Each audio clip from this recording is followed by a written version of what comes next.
سلام پاکستان ناظرین، میں ہوں تنویر چودھری اور خبروں کا سلسلہ آگے بڑھائیں گے اور خبر شامل کریں گے اسپین سے، جسے رپورٹ کیا ہے ہمارے سینئر نمائندہ ممتاز سہوترا نے۔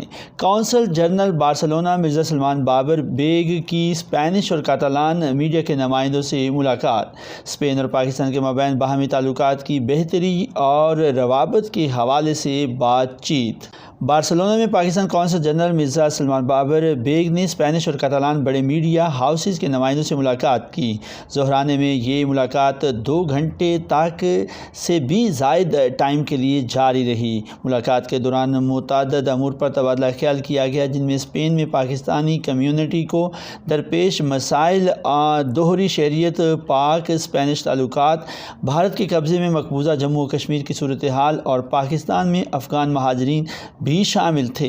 انہوں نے پاکستان تارکین وطن کو درپیش مختلف مسائل پر بھی روشنی ڈالی، جن میں نئی مساجد کی تعمیر، مسلم قبرستان اور جسود خاکی کی پاکستان ترسیل و تدفین شامل ہیں۔ کونسل جنرل نے میڈیا کے نمائندوں کو کووڈ-19 کے اوقات میں پاکستانی ٹیکسی ڈرائیورز کے انتہائی مثبت کردار سے بھی آگاہ کیا۔ اس کے بعد بھارت کے قبضے میں مقبوضہ جموں کشمیر میں انسانی حقوق کی موجودہ صورتحال پر تفصیلی بریفنگ بھی دی گئی۔